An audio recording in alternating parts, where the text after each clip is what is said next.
마태복음 22장 34절부터 40절까지 말씀 우리 함께 봉독하겠습니다. 예수께서 사두개인들로 대답할 수 없게 하셨다함을 바리새인들이 듣고 모였는데 그 중에 한 율법사가 예수를 시험하여 묻되 선생님, 율법 중에서 어느 계명이 크니이까? 예수께서 이르시되 내 마음을 다하고 목숨을 다하고 뜻을 다하여 주 너의 하나님을 사랑하라 하셨으니 이것이 크고 첫째 되는 계명이요 둘째도 그와 같으니 내 이웃을 내 자신같이 사랑하라 하셨으니 이 두 계명이 온 율법과 선지자의 강령이니라. 아멘. 살아계신 하나님의 말씀입니다. 할렐루야. 반갑습니다. 감비아, 감비아 잘 다녀왔고요. 이제 햇스로 한 3년 됐어요. 제가 21년도 4월 달에, 출국을 해가지고, 만으로 딱 2년 정도 됐을 때, 지난 5월 달에 귀국을 했습니다. 그래서 선교대회 참가하고요.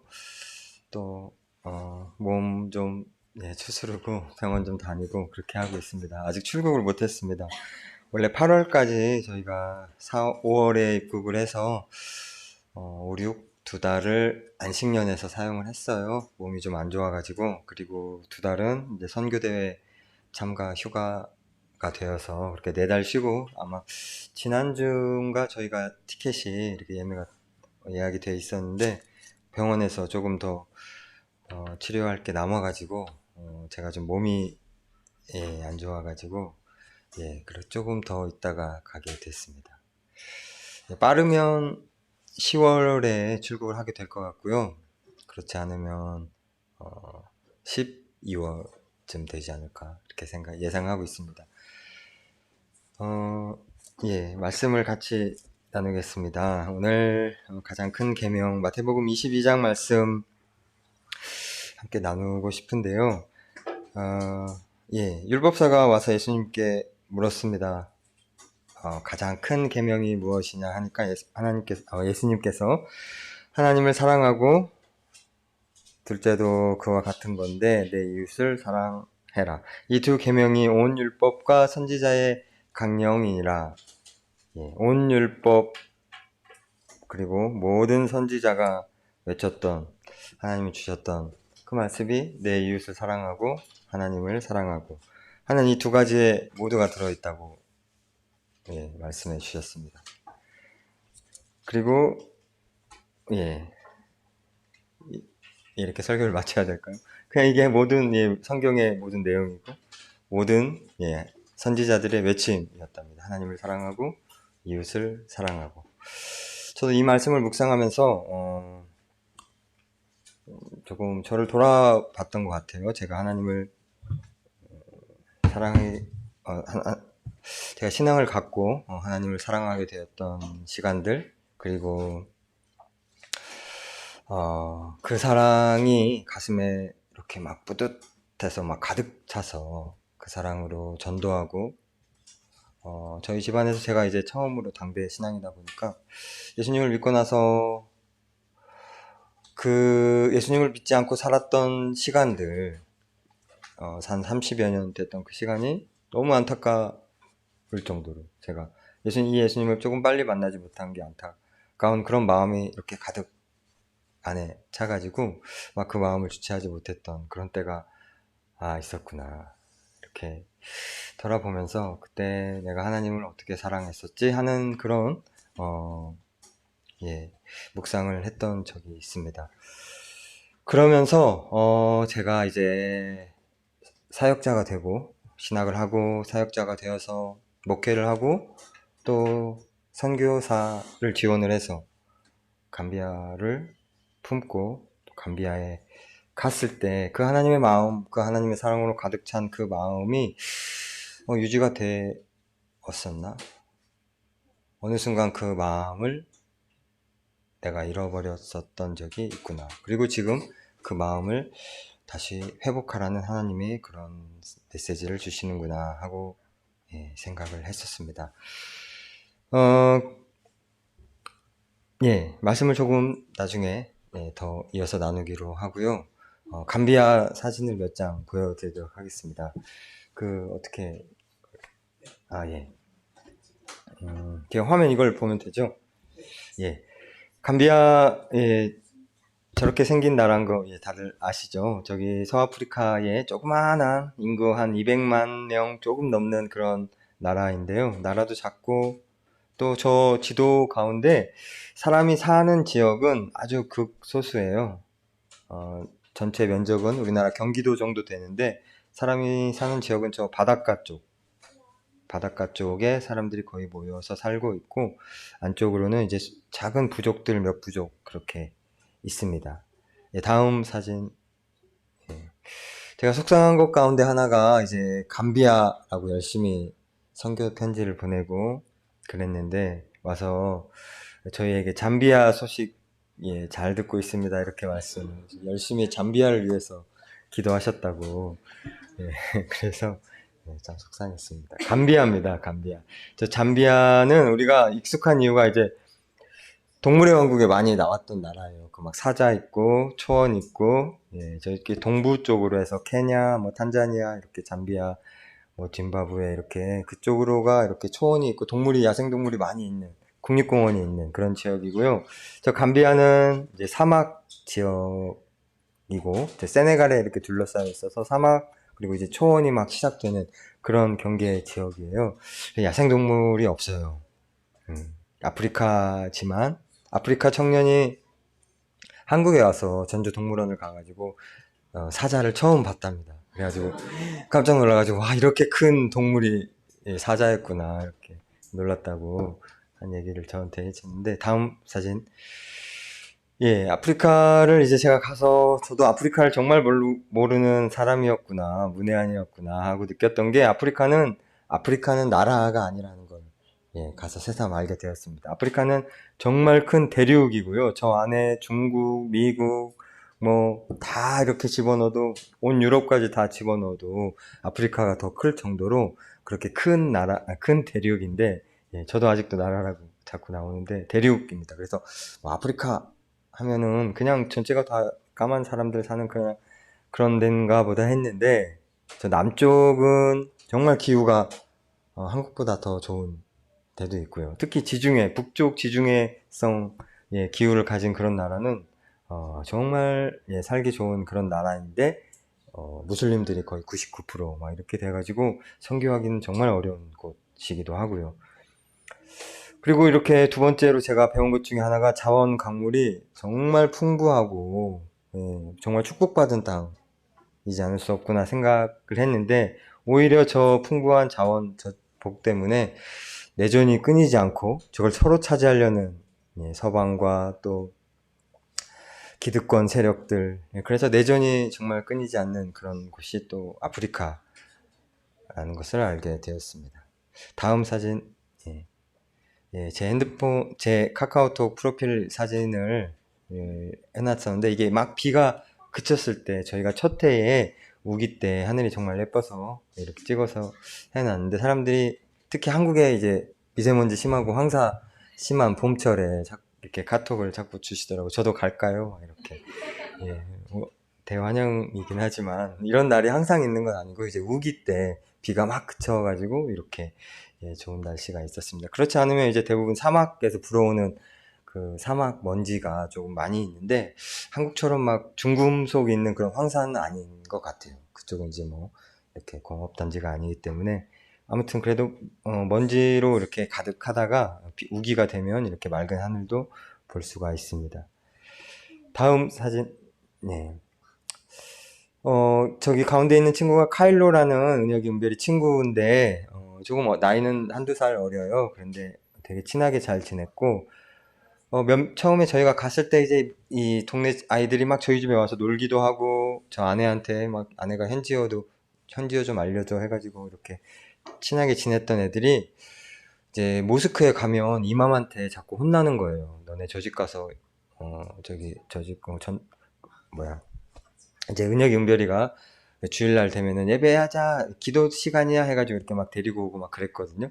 그러니까 이제 애들이 가면 혼나는 거예요. 그리고 특히 동네 형들이 이렇게 너네 막 이렇게 군기를 잡는 거죠. 너네 어제 막 저 집에서 놀았다며 이렇게 해가지고 못 가게 하고 그래가지고 처음에 친하게 지냈던 몇몇 애들이 이제 나중에 가서 막 은혜금비를 괴롭히기도 하고 또 저희가 오라고 해도 간식을 주겠다 그래도 예, 안 오고 그래서 예, 그랬음에도 불구하고 저 친구 카일로 저 친구는 어머니가 잘 보내주셨어요. 은혜금비리하고 잘 놀았고 또 저희 바로 옆집에 있어가지고 저희 집에 와서 자기도 하고 그랬던 친구인데 저희가 계속 교제하고 저희 지금은 저희가 저 동네에서 이사를 나와가지고 가끔 찾아가거든요. 그러면 되게 반갑게 맞아주고 저희가 마치 친정에 간 것처럼 거기 어머니께서 반갑게 맞아주고 그래서 저희 계속 교제를 하면서 저 친구를 좋은 주님의 일꾼으로 잘 키울 수 있기를 기도하고 있습니다. 함께 기도해 주시기 부탁드립니다. 다음 사진, 여자 아이들을 남자가 좀 접근하기가 되게 어려워요. 무슬림 사회다 보니까. 그래서 아내가, 그리고 또 은별이가 할 일이, 어깨가 아주 무거운데, 아직 여자들이 이렇게 여성 할례를 아프리카에서 하잖아요. 그래서 그런 전통이 아직도 남아있고, 도시는 조금 덜한데, 시골에 같은 경우는 아직도 그렇게 여성 할례를 하기도 하고, 또 여성과 아이들의 인권이 전혀 이렇게 보호받지 못하고, 그냥 노동력으로만 이렇게 취급받고, 그렇게 아직 하고 있습니다. 그래서, 아내가 할 일이 많이 있을 것 같습니다. 기도해 주시기 부탁드리겠습니다. 다음 사진. 참, 이거 크리스찬들이 가난하게 살아가요. 95% 이상 뭐 이렇게 무슬림이 있다 보니까 다 혈연, 뭐 부족, 이렇게 다 그런 사회이고, 그 사회에서 크리스찬이 된다고 하는 것은, 크리스찬이 되었다고 하는 것은 그런 걸 이제 모든 자기의 연을 다 끊고, 또 항상 어려서부터 이맘한테 교육받기를, 우리는 한 형제고, 종교를 바꾸는 것은 우리를 배신하는 행위라고 이렇게 교육을 받고, 그러기 때문에 뭐, 크리스찬이 되면 공부를 많이 했어도 취직하기도 쉽지 않고 그런 사회입니다. 그래서 저렇게 대부분의 크리스찬들은 가난하게 사는데요. 저기 파란 옷 입으신 분이 현지인 목사님이세요. 그래서 저분이 소개시켜준 가정을 만나서 조금 저희가 도울 수 있는 것들, 뭐 쌀도 좀 도와드리고 하면서 저희가 아직 본격적으로 사역을 시작하지 않아서 언어를 배우고 있는 중이어서 그냥 저렇게 방문하고 현지인들 사는 모습도 보고 교제하고 그랬습니다. 그랬던 시간의 사진입니다. 다음 사진. 선교사님이 하시는 교회 주일학교 아이들인데요. 다음 사진. 이건 YMCA, 감비아 YMCA가 있어요. 거기에서 태권도를 가르치고 있습니다. 저기 오른쪽 세 번째 안경 쓴 저 친구가 감비아에서 최초로 태권도 2단을 취득을 하고 감비아에서 사범으로 활동하고 있어요. 2단이 태권도 사범을 할 수는 없는데 저기 태권도 거의 불모지 지역이어서 저 맨 오른쪽에 계신 선교사님이 한 10여 년 동안 태권도 사역을 하셨는데 아직 크리스찬 제자가 나오진 않았지만 그래도 저기 청년들이 감비아 다른 청년들과 다르게 정말 열심히 살고 이 중에 뭐 간호사 청년도 있고 제빵사도 있고 택시기사도 있고 그런데 참 열심히 사는 친구들이에요. 선교사님한테 정신교육을 계속 받고 또 태권도로 이렇게 얽힌 관계는 이제 마스터와 제자이기 때문에 정말 말을 잘 듣고 회심만 하지 않았던 그래 너무 속상하죠. 선교사님도 한 10여 년 동안 사역을 하셨는데 제자가 나오지 않으니까 정말 너무너무 속상하셔가지고 항상 저희를 만나면 이렇게 푸념을 하셨는데 다행히 태권도 제자는 아닌데 말리에서 온 한 무슬림 청년이 이제 이렇게 회심을 해가지고 선교사님하고 같이 사는 그런 하나님이 귀한 열매를 허락하셨어요. 그래가지고 이제 다시 힘이 나셨다고 이렇게 말씀을 하셨는데 아무튼 그래도 저 친구들 중에 이제 하나님께서 계획하신 때에 열매를 맺으리라 이렇게 생각하시면서 열심히 태권도로 이 친구들을 사역하고 계시는데 은혁이가 여기 쇄골이 부러졌었잖아요. 그때 이렇게 병문안 와줘가지고 저희랑 교제했던 사진입니다.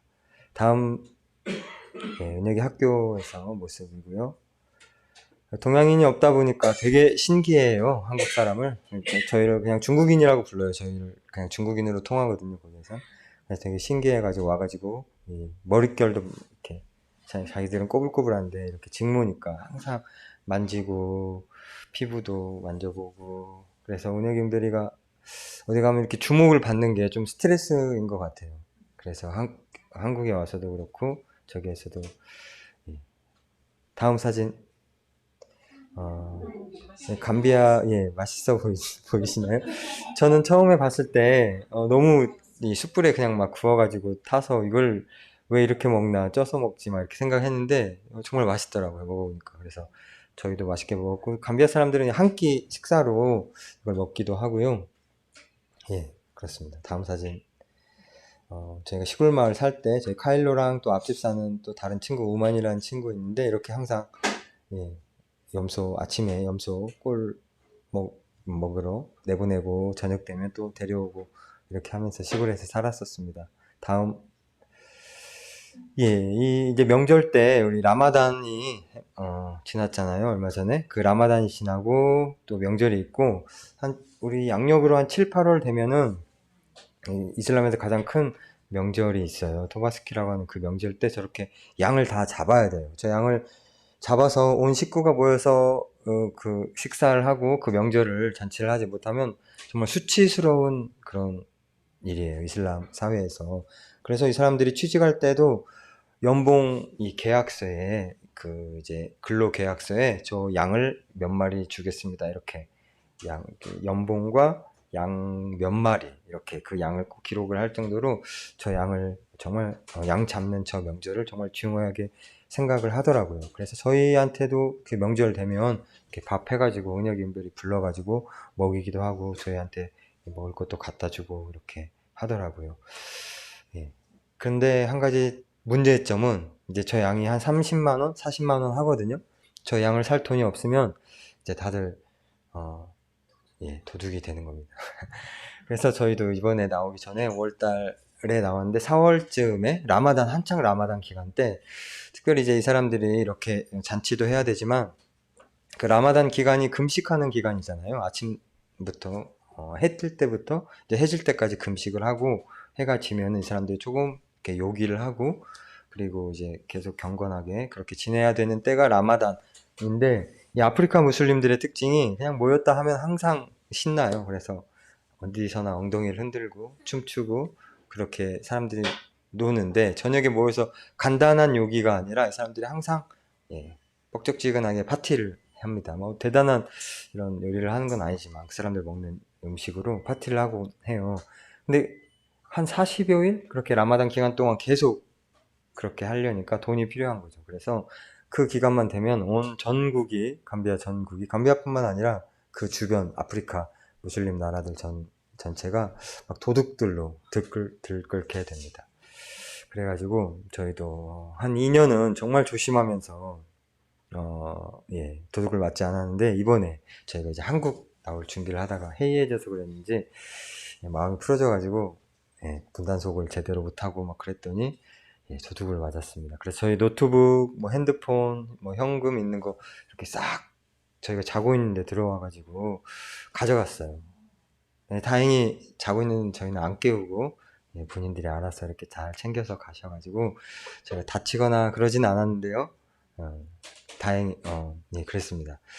그렇게 해가지고 저희가 저희 뭐 전자기기를 다 잃어버리다 보니까 저희가 그동안 감비아 생활했던 거 그리고 훈련 때부터 이렇게 쭉 제가 모아놨던 어떤 자료 같은 것들을 싹 잊어버린 거예요. 예, 그래서 예, 더 많이 풍성하게 소개를 해드리지 못하는 점을 죄송하게 생각합니다. 다음 사진. 예, 뭐 시골 살 때 집에서 뱀 그리고 온갖 벌레 뭐 이런 것들하고 지냈고요. 다음 사진. 예, 저희 지냈던 모습 사진들이고요. 이제 제가 감비아에 있으면서 조금 생각했던 것들, 안타까웠던 것들 말씀드리겠는데 IOIF라고 혹시 아시나요? 예, 구원파 선교 단체인데 이 사람들이 아프리카에서 정말 열심히 선교를 합니다. 이 대학생들이 뭐 대학생들뿐만 아니라 직장인들 단기 연수처럼 아프리카에 와요. 이 구원파에서 뭐 지원을 해주고, 어떤 때는 항공비까지 이렇게 지원을 해주면서 청년들을 아프리카로 보내가지고 6개월, 1년, 태권도도 가르치고, 한글도 가르치고, 열심히 이 사람들이 사역을 하다가 한국에 돌아옵니다. 처음에 구원파 뭐 이런 개념 없이 해외 봉사하는 줄 알고 어학연수 가는 줄 알고 갔던 그 대학생들이 이제 다음 사진 돌아와서 이렇게 구원파에 소속이 돼가지고 다시 구원파로 활동을 하게 되더라고요. 그러니까 이 사람들의 선교의 주 목적이 아프리카를 뭐 구원하고 이런 것도 그게 부수적인 거고, 이제 구원파 성도를 계속 그렇게 청년들을 포섭하는 게 이 사람들의 주요 선교 전략이어가지고 정말 활발하게 활동을 하더라고요, 아프리카에서. 그리고 아프리카 목사님들이 뭐 정통 교단에서 세운 그런 교회인데도 불구하고 이 사람들한테 뭐 구원파, 뭐 정통 이런 개념이 없는 거예요, 아프리카 목사님들한테. 그래서 구원파가 항상 세미나를 열고 무슨 이렇게 자격증 같은 거를 주는 그런 세미나나 무슨 행사 같은 걸 하면 아프리카 목사님들이 정말 많이, 감비아 목사님뿐만 아니라 기니, 주변 세네갈 이런 데 계신 목사님들도 정말 많이 참석을 하셔가지고 거기서 주는 자격증 받고 지원 받고 재정 지원 받고 이렇게 하면서 구원파하고 계속 연관을 맺게 되더라고요. 참 안타까운 일입니다. 저희 선교사님들은 사실 교단별로 나뉘고 교회별로 나뉘고 선교단체별로 나뉘어서 협력이 인대거든요. 각자 이제 각계 전투를 하고 있는데 이 구원파라는 큰 사실 그 지역이 무슬림만 저희가 기도하고 무슬림만 이렇게 개종하기도 힘든 지역인데 이 구원파들이 정말 많이 그 교회들을 와해시키고 또 정통 신자들을 빼가고 하는 것들을 보게 되었습니다. 정말 큰 기도 제목인 것 같아요. 꼭 기도해 주시길 바랍니다. 다음 사진. 한 가지 더 느꼈던 점 가운데 하나가 이 중국이 아프리카에서 정말 영향력이 크구나. 저희 뭐 한국 있을 때만 해도 우리 한국 사람 대부분 뭐 중국 사람 그냥 대수롭지 않게 생각하잖아요. 뭐 큰 나라인 건 알겠지만 뭐 부자가 된 건 알겠지만 그래도 중국 사람들 그렇게 뭐 대단한 사람들이라고 생각하지 않고 지냈는데 아프리카에 가보니까 사정이 많이 달랐어요. 웬만한 뭐 토목, 그리고 웬만한 건축 이런 것들 중국 자본으로 된 게 너무 많고 또 중국은 그렇게 해놓고 거기에서 또 본전을 다 가져가고 있어요. 그래서 감비아가 특별히 뭐 자원이 있는 것도 아니고 그래서 다른 건 없는데 다음 사진. 이렇게 중국 사람들이 사료 공장, 물고기 공장을 세웠어요. 감비아에 있는 게 물고기하고 땅콩 뭐 이 정도밖에 없거든요. 근데 사료 공장을 물고기로 이제 사료를 만들려고 물고기 조그만한 치어까지 완전 싹쓸이를 해가지고 신문에 날 정도로. 다음 사진. 물고기가 잡히지 않습니다. 감비아에 수상한 중국 생선 공장 이렇게 신문에 날 정도로 중국 사람들이 정말 해를 많이 끼치고 있어요. 그래서 이게 뭐가 문제냐면 거기 환경을 파괴하고 거기에 폐를 끼치는 것도 문제지만 그 감비아 사람들이 중국 사람들을 너무 싫어하는 거예요. 감비아뿐만 아니라 아프리카 사람들이 중국 사람을 너무 싫어해요. 다 가져간다고. 그런데 저희를 보면 저희가 중국 사람인 줄 아는 거예요. 그래서 저희한테 돌을 던지기도 하고 막 저희는 친해져야 되는데 어떻게든 친해지려고 그렇게 조금씩 다가가고 있는데 그 사람들은 중국인인 줄 알고 저희가 특히 시골 마을에 살 때는 좀 더 심했어요. 도시에 나오면 그래도 조금 그런 게 없었는데 시골에 살 때는 막 저희가 차 타고 가면 돌 던지기도 하고 막 또 너네 나라로 돌아가 이렇게 막 소리 지르면서. 그래서 중국 사람을 사역을 좀 해야겠다. 중국말을 할 줄 아는 이 선교사님이 참 필요하다. 이런 생각을 많이 하게 됐는데 또 마침 한 여자 싱글 선교사님이 중국어를 하시는 분이 들어와서 그분하고 같이 다니면 중국 사람 만나면 이렇게 막 중국말 한마디씩 하면 또 중국 사람들이 또 되게 살갑게 그전과 다르게 저희를 맞아주기도 하고 막 그랬어요. 그래서 최근에 중국에서 이제 선교사님들이 많이 철수를 하셨거든요. 그래서 국내에도 계시고 동남아에도 계시고 하는데 아프리카로 좀 많이 오셔야 되겠다 이런 생각을 하게 됐습니다. 다음 늘 아프리카가 가지고 있는 문제 가운데 하나죠. 저희 바로 옆 나라 이 세네갈에서 이렇게 시위가 혹시 다음 사진 한번 사진이 조금 다시 돌려주시겠어요? 원래 사진을 몇 장을 넣었는데 그게 다 빠지고 이것만 들어간 것 같은데요. 최근에 니제르에서 또 쿠데타가 일어났어요. 니제르가 아까 사진 보여드렸을 때 우라늄이 정말 많이 나는 그런 나라거든요. 그래서 이 핵 발전을 하고 뭐 이런데 우라늄이 정말 필요한 연료잖아요. 그래서 그 우라늄 때문에 또 니제르에서 쿠데타가 일어나가지고 지금 최근 8월 며칠자로 막 이렇게 속보가 나오고 했었는데 아무튼 세네갈도 최근에 이 정치가 불안해가지고 거기에서 폭동이 일어나고 경찰이 여러 명 죽고 해가지고 그 선교사님들이 세네갈 선교사님들이 철수를 하시는 일이 있었어요. 그래서 감비아로도 들어오시고 막 하셨다가 지금은 조금 잠잠해져서 다시 돌아가셨다고 하던데 그냥 몇 년 전에도 감비아에서도 대선이 끝나고 이 대통령이 이번 선거 무효야 이렇게 해가지고 군대를 데리고 폭동을 일으켜가지고 또 감비아 선교사님들이 철수를 다 하셔가지고 세네갈로 들어가셨던 그런 일이 있었는데 감비아가 2025년도에 지금 선거가 계획이 돼 있고 또 화폐 개혁을 준비를 하고 있어요.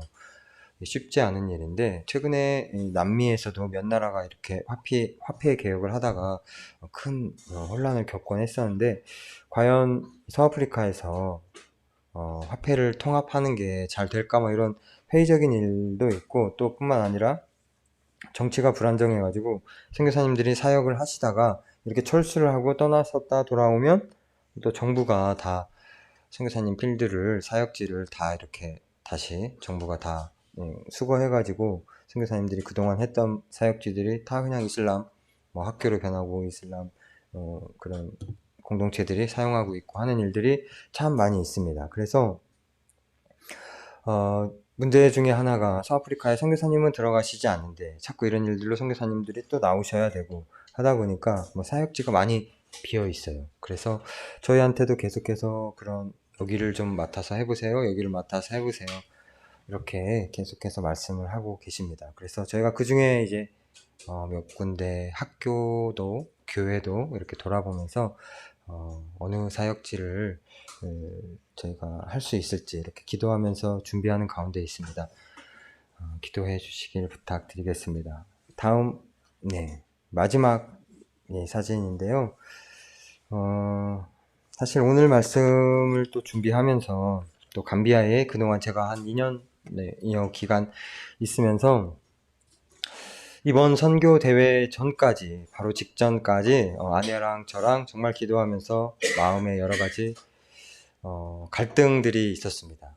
사실 저희가 준비했던 선교지가 아니고 또 서아프리카라는 곳을 너무 낯선 곳이고 또 제 건강 상태가 계속해서 이렇게 조금 거기에서 제대로 사역을 할 수 있을지 하는 의문이 들게 했고 또 가자마자 은혁이가 델타 바이러스 한창 유행할 때 근데 거기 사람들은 뭐 코로나에 대한 이런 개념도 별로 없던 때였는데 은혁이가 코로나에 걸려가지고 지금까지 감비아에서 가장 힘든 게 은혁아 뭐였어 이렇게 물어보면 코로나 걸렸을 때 이렇게 말할 정도로 정말 심하게 많이 아팠었어요. 그래서 뭐 비타민만 먹고 계속 그렇게 하면서 감사하게 나았는데 은혁이는 그 뒤로도 쉬지 않고 계속해서 아팠습니다. 귀에서, 코에서, 입에서, 다리에서 계속해서 어딘가에서 염증이 생기고 고름이 나오고 저도 뭐 말라리아에 걸리고 또 위장병에 걸려가지고 몇 달을 밥을 못 먹고 그렇게 지냈고 하면서 왜 계속 힘든 일이 생기나 감비아를 하나님이 보여주셨을 때 원래 우리가 가고 싶던 나라도 있는데 포기하고 감비아를 향해서 이렇게 왔는데 하나님이 좀 길을 열어주시고 우리가 사역할 수 있게 해주시리라 그런 굳건한 믿음이 있었는데 왜 이렇게 우리 힘드나 라고 생각을 하면 하나님이 힘을 주셔야 되는데 자꾸 힘든 일을 더 주시는 거예요. 그렇게 몸이 아프다가 뭐 집에 불이 나기도 하고, 처음에 저희가 감비아에 딱 도착을 했을 때 한 일주일 지났나? 그때부터 이제 경찰들과의 악연이 시작됐는데, 그런 얘기는 들었어요. 이제 경찰들이 외국인을 보면 항상 뭔가 뇌물을 요구하고 이 사람들이 귀찮게 한다, 이런 얘기를 들었는데, 정도가 조금 심하다 싶을 정도로 저희를 이제 경찰서로, 처음에는 택시를 타고 있었는데 택시째로 저희가 경찰서에 연행이 되기도 했고, 또 나중에는 경찰들이 저희를, 무슨 또 일이 있었어요. 그래가지고 그 일 때문에 일은 다 해결이 됐는데도 경찰들이, 이제 시골 마을이니까 외국인이 드문 시골 마을에 외국인 한 명을 봉을 잡은 거예요, 그 사람들이. 그래서 아침 저녁으로 아침에 불러가지고 하루 종일 우리 예배당보다 작은 조그마한, 정말 반 정도 될래나? 그런 작은 파출소 같은 데에, 정말 허름한 파출소에 막 옆에는 주치자들, 이 마약한 사람들 막 쓰러져 있고, 막 화장실은 그 안에 구분도 안 돼 있고, 막 이런 정말 허름한 곳에 아침마다 불러가지고 앉혀놓는 거예요. 처음에는 얼른 만나서, 얼른 책임자 만나서 얘기 잘하고 빨리 가야겠다 하는 마음으로, 부르면 부르는 대로 열심히 찾아가가지고 아침부터 앉아가지고 있다가 그렇게 왔는데, 나중에 알고 보니까 이 사람들이 이제 저희를 그렇게 해서, 지치게 해서, 그 사람들이 요구하는 요구 조건을 얼른 들어주고 저희가 이렇게 나가게 하려고 그랬던 거더라고요. 그래서 한 번 어떻게 그걸 알게 됐냐면, 너네 보스 어딨어? 우리 빨리빨리 좀 해줬으면 좋겠다 몇 번 얘기를 했는데, 항상 오고 있대요. 오고 있어. 오토바이 타고 와서 좀 늦어. 막 이렇게 얘기를 하더라고요. 그래서 뭐 순진하게 기다렸죠. 뭣도 모르고. 좀 저희가 눈치가 있었으면은 그 사람들한테, 야, 니네 그렇게 하는 거 다 알아, 막 이렇게 딜을 했을 텐데, 그런 거 없이 그냥 순진하게 그런 줄 알고 며칠을 그렇게 고생을 하다가 그 보스가 숨어서 저희를 이렇게 보고 있는 걸 봤어요. 저기 있는데? 그랬더니 없대요. 얼른 또 후다다닥 도망가는 거예요. 그래가지고, 그때 조금 눈치를 챘는데, 감사하게도 또 도와주시는 현지인, 은혁이 은별이 학교 다닐 때 친구의 어머니 한 분이 감비아 출신이신데 유럽에서 사셨던 그런 분이셔요. 그래서 되게 똑똑하시고, 또 감비아에서 여러 사업도 하시고 막 하시는 분이 도와주셔서, 예, 나올 수 있었습니다. 근데 지금 이제 저희가 한국에 와서 그때 그 힘들었던 시간을 찬찬히 돌아보면서 생각을 해보면, 집에 불이 났을 때 정말 막막했거든요. 이거 뭐 소방서가 있는 것도 아니고 이 불을 어떻게 꺼야, 이 집을 물어줘야 되나, 이 집이 얼마나 할까, 막 그런 고민을 하면서 불이 나는 걸 지켜보고 있었는데, 동네 청년들이 다 몰려와가지고, 동네 아줌마들 청년들이 다 몰려와가지고 지붕에 기어 올라가가지고 이렇게 불을 꺼주고, 동네 아줌마들이 다 이렇게 바켓에 불을 이렇게 한 동이씩 떠와가지고 날라가지고 옆으로 이렇게 날라가지고 함께 불을 꺼주셨어요. 사실 그게 감사한 일이잖아요. 그 시골 마을에 가가지고 시골 사람들하고 그렇게 시골 사람들한테 도움을 받고 그 사람들하고 더 친해질 수 있는 그런 기회였는데, 그 순간에 그 감사가 잘 안 나왔어요. 왜 계속해서 힘든 일이 있나. 경찰서에 그렇게 계속해서 끌려가고 그 힘든 일 가운데 또 하나님이 해주셨던 일이 정말 많이 있었는데, 그것들을 감사하지 못하고 그 시간들을 보냈어요. 와서 보니까 아까도 말씀드렸지만 저희를 도와주셨던 그 친구 어머니가 계셨고, 또 그렇게 경찰들하고 수시로 갈등을 겪다 보니까 차 타고 지나갈 때마다 경찰들하고 인사를 다 하게 될 정도로 정말 많은 여러 경찰들을 알게 되고, 그게 지나고 보니까 뭐 딱히 나쁜 일만은 아닌 거잖아요, 현재 적응하면서. 그런데 그때 왜 감사를 하지 못하고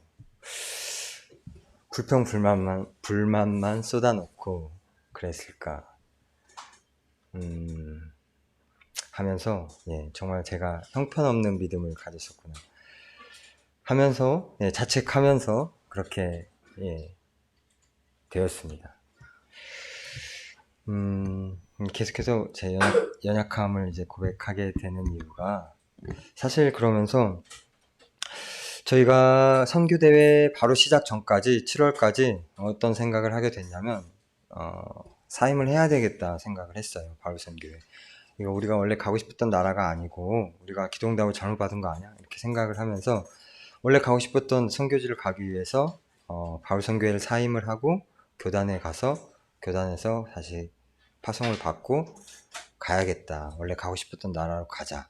이렇게 마음을 먹고 아내랑 기도를 하고 있는데 마음속에서 계속해서 내려놓아지지 않는 그런 무거운 어떤 짐이 계속해서 저희를 붙잡고 있었습니다.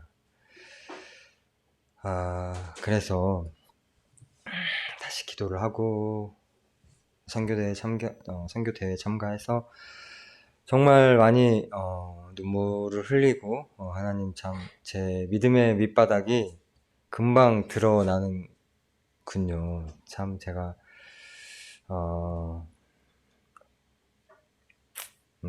사역하면서 또 하나님을 믿었던 것들을 간증을 하면서 나름 그래도 믿음이 있다고 생각을 했고 하나님을 사랑한다고 고백을 했고 그 하나님의 사랑 가지고 선교를 하겠다고 이렇게 헌신을 했는데 정말 형편없는 믿음이었군요. 제가 정말 맥없이 쓰러지는 제 모습에 실망을 많이 했어요. 그래서 그렇게 하고 있었는데 하나님께서 이제 다시 마음을 주시기를 그곳에 내려놓아지지 않는 그곳을 향한 그 짠한 마음, 그 마음을 가지고 다시 하나님한테 기도를 하고 저희가 다시 감비아로 갈 용기를 하나님께 받았습니다. 그런데 그 마음을 주셨던 그 말씀이 오늘 하나님을 사랑하고 이웃을 사랑하는 말씀입니다.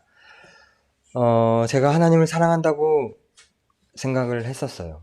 그리고 처음에 말씀드렸듯이 처음에 내가 하나님 예수님을 영접하고서 그 마음속에 가득했던 그 벅참과 그 기쁨 이런 것들이 어디에서 어느 순간 어디에선가 사라지고 사실 제가 목표를 쫓아서 사역을 하고 있구나라고 이렇게 저를 돌아보게 되었습니다. 제가 하나님을 믿게 되고 또 신앙을 갖게 된 이후로 저를 항상 돌아보면서 가졌던 말씀 가운데 하나가 이 레위 지파가 찬양하는 제사장 지파가 되었던 이 말씀이 저한테 정말 크게 와 닿았고 제가 항상 마음에 명심하고 있는 그런 말씀인데요. 우리 레위 지파 잘 아시죠? 찬양하고 제사장이 레위 지파이고 또 제사할 때 옆에서 온갖 허드렛 일을 다 하는 그런 지파가 이 레위 지파이지 않습니까? 그런데 이 레위 지파가 처음부터 하나님을 찬양하는 지파였던 건 아니고요. 이 레위 지파가 이제 출애굽을 할 당시에 출애굽기 32장 말씀을 잠깐 제가 읽어드리겠습니다. 출애굽기 32장에 어떤 일이 있었냐면 우리 잘 아는 그 모세가 십계명 돌판을 받으러 시내산에 올라갔을 때 이 사람들이 아론하고 같이 막 이 금송아지를 만들어 놓고 이 사람들이 춤추고 이 하나님 우리를 애굽에서 인도해낸 우리의 하나님이 이 금송아지라고 이렇게 춤추면서 막 그랬던 사건이 있었잖아요. 그 사건 때에 모세가 산에서 내려와서 막 그 모습을 보고 분개를 해가지고 돌판을 깨트리고 했을 때 하나님이 지금 말도 안 되는 저 짓들을 하고 있는 사람들을 모두 도륙하라는 그런 명령을 하셨어요. 그때에 헌신했던 사람이 레위 지파입니다. 출애굽기 32장 26절에 이에 모세가 집 문에 서서 이르되 누구든지 여호와의 편에 있는 자는 내게로 나아오라 하매 레위 자손이 다 모여 그에게로 가는지라. 29절에 모세가 이르되 각 사람이 자기의 아들과 자기의 형제를 쳤으니 오늘 여호와께 헌신하게 되었느니라. 이렇게 해서 레위 지파가 하나님을 찬양하는 레위 지파가 되었던 것입니다. 그런데 사실 레위 지파는 조금 더 이전으로 올라가면 창세기에서 보면 창세기 49장에 야곱이 축복을 하거든요. 12자녀를 축복을 할 때 레위 지파, 시므온 지파가 축복이 아닌 저주를 받는 일이 있었어요. 그래서 시므온이 정말 나중에 이 이스라엘의 지도를 보면 시므온 지파가 빠져 있거든요. 그래서 뭐 여러 어떤 목사님들은 유다 지파에 뭐 어떻게 됐다. 하여튼 그 없어진 거에 대해서 막 여러 얘기가 있는데 중요한 건 정말 사라져 버렸어요. 저주를 받은 그 내용대로. 그런데 레위 지파가 사라지지 않고 하나님을 찬양하는 지파가 될 수 있었던 계기가 바로 이 사건입니다. 이 레위하고 시므온이 그렇게 야곱에게 저주를 받았던 이유가 이 창세기 34장에서 이 두 형제가 큰 잘못을 저질렀던 적이 있거든요. 그때 야곱의 딸이 세겜 족속 이 족장에게 겁탈을 당하는 일이 있었어요. 그 족장 지역에 갔는데 그 세겜 족장이 그 딸을 겁탈을 하고 내가 너희의 딸과 결혼하고 싶어 이렇게 얘기를 하니까 이 시므온과 레위가 참지 못하고 거짓으로 너네가 할례 받은 족속이 되면 우리의 형제로 받아줄게 이렇게 얘기를 해가지고 그 사람들이 온 남자들이 할례를 다 받은 사이에 이 시므온과 레위가 칼을 들고 들어가가지고 그 사람들을 다 죽이고 그 사람들의 재물을 다 노력해오고 했던 일이 있습니다. 그래서 야곱이 정말 이렇게 노발대발 화를 냈던 그런 일이 있는데 아무튼 그 일을 계기로 두 형제가 저주를 받게 되었어요. 시므온과 레위가. 그런데 이 시므온은 그 저주대로 사라져 버렸고 이 레위는 오늘 아까 함께 읽었던 32출애굽기 32장 이 말씀대로 누구든지 여호와의 편에 있는 자는 내게로 나아오라 하신 이 말씀을 믿고 레위가 나와서 그 형제들을 정말 끔찍한 살육의 그런 장면이었지만 그 금송아지를 만들어 놓고 제사를 지냈던 그 죄를 이 레위가 끊어내고 여호와께 헌신하게 되어서 찬양하는 지파, 찬송하는 지파가 되었던 이 사건이 있었습니다. 그래서 제가 말씀을 배울 때 이 말씀을 제가 알게 된 뒤로 내가 하나님을 찬양할 수 있게 된 게 정말 큰 복이었구나. 그러면서 그때 내가 이 예배를 잘 드리고 내가 하나님의 말씀을 더 잘 배워서 하나님께로 무언가를 더 얻어 보려고 하는 그런 예배, 그런 말씀을 갖는 게 아니라 내가 정말 저주 가운데 있어서 시므온처럼 어쩌면 나도 사라져버릴 그런 구원의 이 하나님의 자녀가 되지 못할 형편에서 하나님의 자녀가 될 수 있었던 것은 하나님이 나를 포기하지 않으시는 그 하나님의 사랑이 나를 하나님의 자녀가 되게 했구나 라고 하면서 이 말씀을 정말 기억하고 이 말씀을 저의 어떤 말씀으로 이렇게 삼고 사역자가 되고 선교사가 되었던 시간이 있었는데 어느새 이 말씀을 내가 까맣게 잊고 내가 목표 지향적이 되어가지고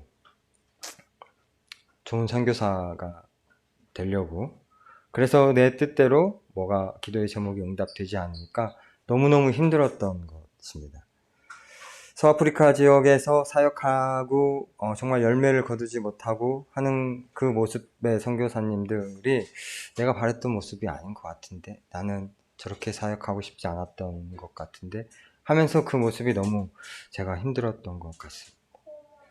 그래서 이 말씀을 다시 돌아보면서 하나님을 사랑하고 이웃을 사랑하라 하신 이 하나님의 말씀에 하나님을 사랑하는 그 하나님의 사랑하는 방법이 내가 틀렸었구나. 내가 사역을 더 내가 사역을 더 잘해서, 내가 말씀을 더 잘 전해서, 내가 예배를 더 잘 드려서 하나님을 사랑하는 게 아닌데, 하나님을 사랑하는 것은 사실 그 하나님이 우리를 사랑하셨던 그 첫 사랑, 정말 포기하지 않으시는 그 하나님의 사랑에 감격했던 나의 그 첫사랑, 하나님의 사랑에 반응했던 그 나의 모습, 그 모습이 하나님을 사랑하는 것인데 내가 그 마음은 정작 하나님을 사랑하는 그 마음은 다 잃어버리고 선교 잘하는 선교사가 되고 싶은 그 마음으로 가득 차서 하나님을 사랑한다고, 전도의 열매를 거두어서 하나님을 사랑하는 것들을 보여드리고 싶었고, 학교를 세우고 교회를 세워서 하나님을 사랑한다고 하나님한테 고백하고 싶었던 그 모습이 정말 많이 반성이 됐고 회개를 하게 되었습니다. 그러면서 하나님이 주셨던 마음이 있는데,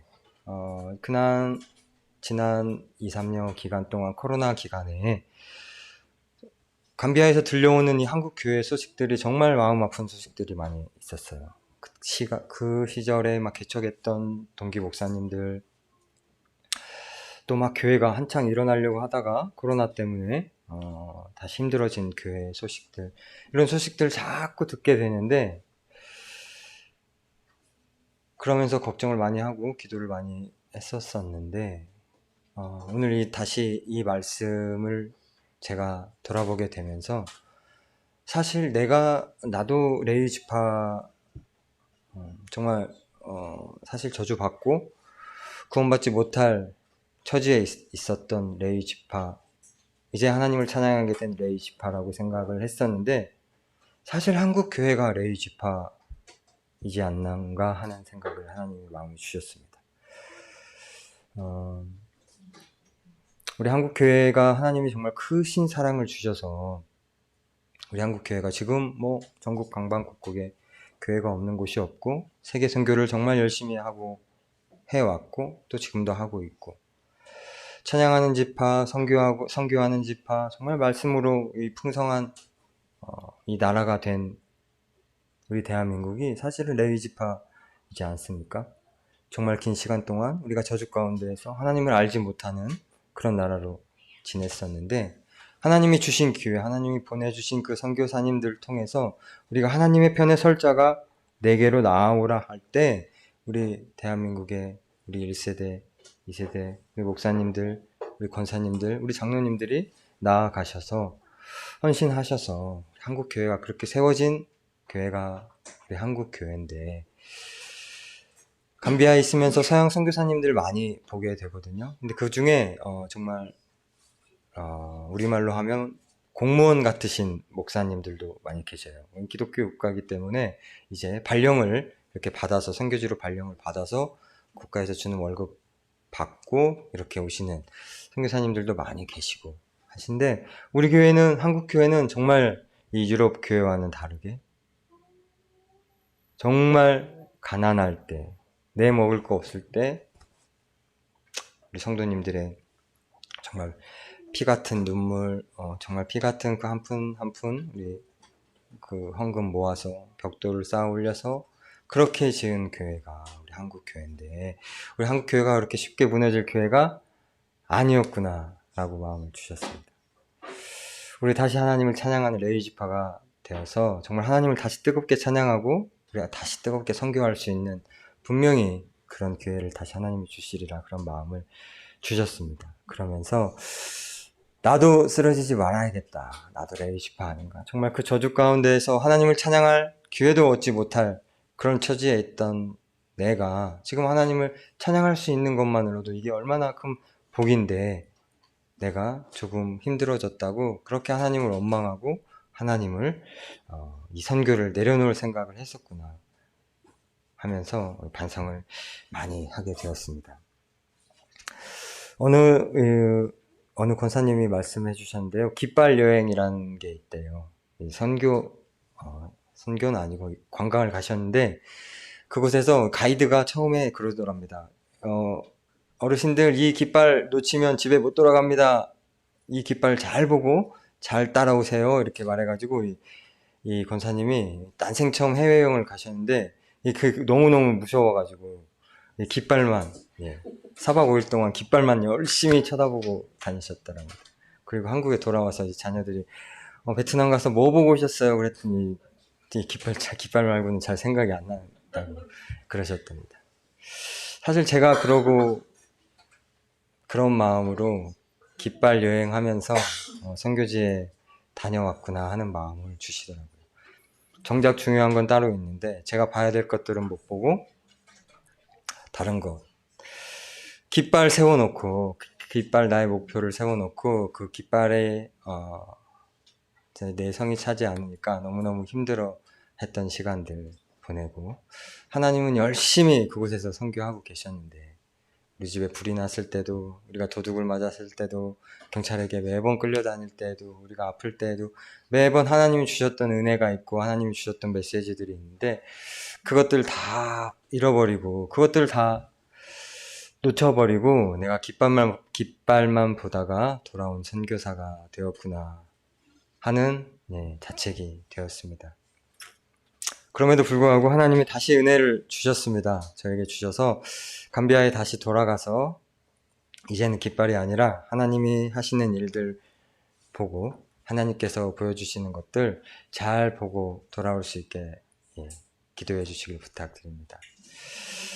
하나님을 사랑하고 이웃을 사랑하는 것 가장 큰 계명인 줄 알고 있습니다. 그런데 그 하나님을 사랑하는 것 우리의 힘과 능으로 하지 아니하고 하나님이 우리를 사랑하셨던 우리의 그 첫사랑, 그 하나님께 반응했던 우리의 그 첫사랑, 가슴이 정말 뿌듯했던, 가슴이 정말 그 하나님의 사랑으로 가득 찼던 그 하나님의 첫사랑 회복하는 것이 하나님의 사랑인 줄로 믿습니다. 그리고 그 마음으로, 그 하나님의 사랑으로 이웃 사랑하는 선교, 이웃 사랑하는 구제, 이웃 사랑하는 지역 봉사 할 수 있기를 주님의 이름으로 축복드립니다.